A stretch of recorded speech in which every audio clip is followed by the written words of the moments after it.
नमस्कार, के न्यूज में आपका स्वागत है। मैं दिनेश त्रिपाठी आपका स्वागत करता हूं। आज लखनऊ में एक बहुत बड़ा कार्यक्रम आध्यात्म पे हो रहा है, आध्यात्म का समागम, जिसमें देश के कोने कोने से महात्मा लोग, महामंडलेश्वर आए हुए हैं। हमारे साथ मौजूद हैं महामंडलेश्वर प्रकाशानंद जी, शिक्षा रत्न से सम्मानित है, सनातन धर्म रक्षा परिषद के राष्ट्रीय अध्यक्ष है।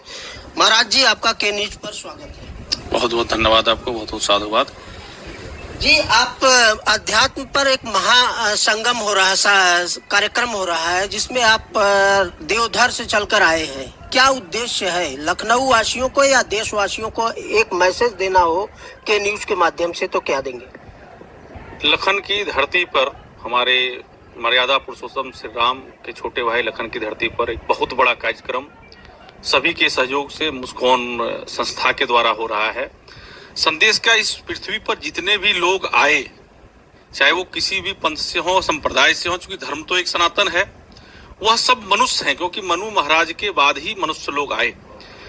तो हम यह संदेश देना चाहते हैं कि जितने भी लोग हैं वह अपने धर्म तो एक ही है, पंथ संप्रदाय अलग अलग हैं, तो जो भी अपने आप को मनुष्य मानते हैं वो सब मनु महाराज के वंशज हैं। जो ना मानते हैं वो तो है ही नहीं। जो अपने आप को पशु मानते हैं तो वो कैसे वंशज हो सकते हैं? तो सभी लोग आज कार्यक्रम में आए और समाचार चैनल के माध्यम से भी सभी को यह बताया जाएगा, संतों की आशीर्वाद मिलेगी। संतों के द्वारा सनातन धर्म पे विशेष व्याख्यान है, जिसमें कई राजनेता भी आ रहे हैं। क्योंकि क्या कहते हैं कि राजनेताओं और धर्म गुरुओं का आपस में तो मिलन होना ही चाहिए, लेकिन क्या है कि धर्म में राजनीति न होना चाहिए, लेकिन राजनीति बिना धर्म के भी नहीं चलना चाहिए। तो हम लोगों को ये संदेश देना चाहते हैं कि आप लोग आइए 5 बजे से कार्यक्रम है इंदिरा गांधी प्रतिष्ठान में। सभी लोग आए, सम्मिलित हों, क्योंकि आपका महाराज जी, महात्मा ही, योगी ही मुखिया भी है उत्तर प्रदेश का। यही सौभाग्य की बात है कि यहाँ लोग, हिंदू लोग स्वाभिमान के साथ जी रहे हैं। नहीं तो आप केरला चले जाएं, आप बंगाल चले जाएं, तो आपको पता चलेगा क्या स्थिति है। यह तो हम लोगों के लिए सौभाग्य की बात है कि यहाँ हमारे महाराज योगी जी यहाँ के मुखिया हैं, यहाँ के मुख्यमंत्री हैं। और योगी कोई होना चाहिए, भोगी को तो होना ही नहीं चाहिए। योगी ही अच्छा से राज्य चला सकता है, भोगी तो भोग में फंस जाएगा। और आप देख रहे हैं कि पूरे विश्व में योगी जी का नाम हो रहा है, क्योंकि उनको भोग से कोई मतलब नहीं है। जैसे राजा जनक राज किया करते थे वैसे होके, वैसे आज जो है सो राज कर रहे हैं हमारे योगी जी। उत्तर प्रदेश वासियों को कोई एक मैसेज देना हो। योगी जी के नेतृत्व में पिछले 5 साल का एक कार्यकाल बीता, दूसरा कार्यकाल शुरू हुआ, कई विवाद आए, लाउड स्पीकर हटाने का, जिसपे कल हाई कोर्ट ने मोहर भी लगा दी कि मौलिक अधिकार नहीं है मस्जिदों पर लाउड स्पीकर। इस पर क्या कहेंगे? नहीं, ये तो पूरे देश में ही लागू होना चाहिए। हमको भगवान को याद करना है तो किसी लाउड स्पीकर की जरूरत थोड़ी है। हम देखो दुनिया के लोगों को देखते हैं तो आंख खोल के देखते हैं, और जब भगवान को याद करना था तो हम आंख बंद कर लेते हैं, क्योंकि भगवान हमारे अंदर ही है, इसीलिए हम आंख बंद करके उनके दर्शन करते हैं। तो ये कोई उनके कुरान में भी नहीं लिखा हुआ है कि भाई अजान पढ़ना है, आप लोगों को डिस्टर्ब करते हैं। पूजा क्या होता है? शांति के लिए होता है, और आप लोगों को डिस्टर्ब करें तो ऐसा कौन पूजा है भाई? आप अजान देते हैं, क्या जरूरी है भैया? आप अपने बंद कमरे में दो, हम भी पूजा करते हैं, हम भी हवन किए, रोज हवन करते हैं, हम कहाँ लाउड स्पीकर पर करते हैं? हाँ, कोई ऐसा कार्यक्रम होता है तो उसकी हम लोग अनुमति लेकर के, यज्ञ है, रामकथा है, भागवत कथा है, तो एक समय के लिए सीमित आवाज में उसको हम लोग करते हैं। ये नहीं कि भैया 4 बजे चालू कर दिए, 5 बजे चालू कर दिए, टाइमली चालू कर दिए। क्या मतलब है उसका भाई? कोई मतलब नहीं। पूरे देश में ही बंद होना चाहिए। यहाँ पे योगी जी हैं, और ऐसे योगी जी सभी जगह आएंगे तो बंद हो जाएगा। जैसे कुछ लोग विरोध करने वाले हैं, केरला वाले, लेफ्ट वाले, उधर वो ममता दीदी हैं जो विरोध कर रहे हैं, नहीं होगा। सब कुछ लागू होना चाहिए, क्योंकि यह हिंदू राष्ट्र है। उसी पर यहाँ बंटवारा हुआ, पाकिस्तान गए मुस्लिम सब, हिंदू सब यहाँ रहा। लेकिन कई कारण है जिस पर हम लोग नहीं जाना चाहेंगे। क्यों उनको यहाँ रोका गया? उनको भेजिए भाई, हम हमारा सब हिंदू को यहाँ बुलाइए। यह हिंदू राष्ट्र है, यहाँ उसी विधि विधान से चलना चाहिए। क्यों जान पड़ेंगे आप? योगी जी से के पिछले कार्यकाल से और 1 महीने दूसरे कार्यकाल का कितना संतुष्ट हैं आप? संतुष्ट तो हम लोग 5 साल से भी थे, और अभी 5 साल में बहुत बड़ा कार्य योगी जी करेंगे, क्योंकि पीछे संतों का समागम है, योगी जी नहीं आ रहे हैं। नहीं, योगी जी का कार्यक्रम लगा हुआ है। योगी जी का कार्यक्रम पहले से लगा हुआ था ना, तो संतों के कार्यक्रम में आते ही है, और वो साथ ही हैं संतों के साथ। तो कार्यक्रम के बाद आप लोगों का मुलाकात का कुछ निश्चित हुआ है समय? नहीं, आज तो उनका प्रवास है, झांसी में ही रुकेंगे, रात्रि विश्राम बात हुई थी, फिर मिल लेंगे। मिलना जुलना लगा रहता है, कोई बात नहीं, सभी संत लोगों का मिलना जुलना लगा रहता है, और हिंदू के लिए वो लगे हुए हैं। सब जगह जहाँ भी संत है वहाँ कार्य कर रहे हैं सनातनियों के लिए, यहाँ भी योगी जी कर रहे हैं, और ऐसे सभी राज्यों में योगी को ही मुख्यमंत्री होना चाहिए। नहीं तो बंगाल का स्थिति जो है हिंदुओं का बहुत बदतर हो गया है। वहाँ लोग जाते हैं कहते हैं महाराज जी पूजा करने में दिक्कत है, बाहर जुलूस नहीं निकाल सकते। अब हम लोग क्या संतावना देते हैं कि जो सनातन नहीं मिटा कंस की तलवार से, जो सनातन नहीं मिटा रावण के हुंकार से, वो सनातन क्या मिटेगा ममता की तलवार से।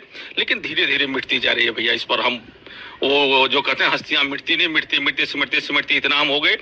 और इसका सिमटने का कारण जातिवाद है। जो हिंदू लोग एक बार विचार करें कि जाति तो रहे लेकिन जातिवाद न रहे। हमारा कहीं किसी भी ग्रंथ में या किसी में भी, हमारा वेद में जाति का वर्णन नहीं है, वर्ण का वर्णन है। और वर्ण हमारा शरीर ही है। माथा के ऊपर हम ब्राह्मण हैं, क्षत्रिय है, पेट हमारा वैश्य है, नीचे हमारा चतुर्थ श्रेणी शूद्र जिसे बोलते हैं। अगर पैर नहीं चलेगा तो हम चल नहीं पाएंगे, पेट नहीं रहेगा तो कैसे जिंदा रहेंगे, अगर भुजा में ताकत ही नहीं रहेगी तो कैसे काम चलेगा, और बुद्धि नहीं भ्रष्ट हो जाएगी तो कुछ काम नहीं करेगा। तो ये चारों का समागम से ही चलेगा।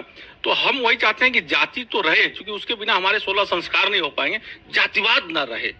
जब जातिवाद नहीं मिटेगा तो हम मिटते मिटते देखो पूरे विश्व से मिटते मिटते आज यहाँ सिमट गए। और यहाँ भी आज जो है सो बस इंतजार में है। भाषा सुनता हूँ मैं कई ऐसे आताताइयों का कि मोदी जी कितने दिन रहेंगे, मोदी जी कितने दिन रहेंगे। अरे मोदी जी नहीं आएंगे तो और कोई आ जाएंगे, योगी जी नहीं आएंगे तो आएंगे ऐसा। तो यह सब एकत्रित होकर पूरे देश की, और हिंदू एकत्रित हुए हैं, इसीलिए आज जो है सो मोदी जी का शासन चल रहा है, योगी जी का शासन चल रहा है, हिंदू का स्वाभिमान जगह है।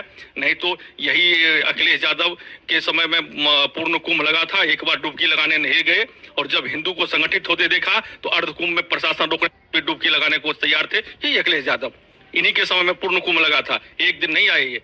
तो हिंदू को संगठित आपके वोट पाने के लिए आज जो है सब ललायत है, क्योंकि आप संगठित हुए हैं। इफ्तार पार्टी कोई मोदी जी योगी जी ने बंद नहीं कर दिया, रोज इफ्तार पार्टी सबके यहाँ होती थी, कोई कानून नहीं लाया, लेकिन आप उस वक्त संगठित नहीं थे इसलिए सब इफ्तार पार्टी था। आज इफ्तार पार्टी में जाने से भी लोग डर रहे हैं। अभी देखा मैंने उनको, क्या नाम है ये मुल्ला मुलायम जी का बेटा, पहले मुख्यमंत्री भी गलती से बन गया था एक बार, क्या नाम है अखिलेश यादव, और टोपी नहीं लगाया, उसने नहीं लगाया, क्योंकि जो वोट लेना हिंदू का कुछ नहीं है, सब तमाशा है। अब पहले टोपी लगा के घूमते थे, जालीदार टोपी है। अब क्या है, हिंदू एकत्रित हो गया है, लोग को पता चल रहा है। और वो वोट के लिए तो हिंदू एकत्रित हों, जाति मिटा करके, और योगी जी को हम लोग प्रधानमंत्री ही बनाएंगे, क्योंकि योगी का शासन रहेगा तभी ठीक हो पाएगा, भोगी के शासन में नहीं चल पाएगा। अध्यात्म के महासमागम में आए हैं, यहाँ से क्या मैसेज देना चाहेंगे? अध्यात्म के सबसे बड़ा मैसेज ये है हिंदुओं के लिए कि जातिवाद मिटाओ, हम एक हो जाएं, एक हो रहे हैं। और क्योंकि जो हिंदू आतंकवाद कहता है, जो भगवा आतंकवाद कहता है, वैसे भी नेताओं को 3-4 लाख वोट मिले तो किसने दिया, हार गया, लेकिन वोट तो मिले, बिना हिंदू का तो उतना वोट तो था नहीं। तो हम उनको सबक सिखाएं, जो हमारे ऊपर उंगली उठाते हैं, तो एकत्रित हो जाए अध्यात्म के दृष्टि से और राजनीतिक दृष्टि से भी, क्योंकि अध्यात्म और राजनीति एक दूसरे का परस्पर मेल है। अभी नहीं, आप पहले भी देखें तो दोनों मेल है। तो एक साथ हो जाएं, और जो भी हमारा विरोध करे उसको एक वोट भी हम नहीं दें।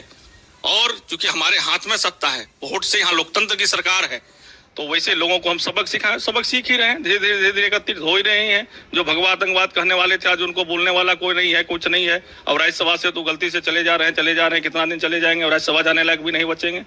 तो यही सबको मैसेज है कि हिंदू एक हो जाओ भैया, और ये सब को कुचलो, नहीं तो काम नहीं चलेगा। और क्या ये थे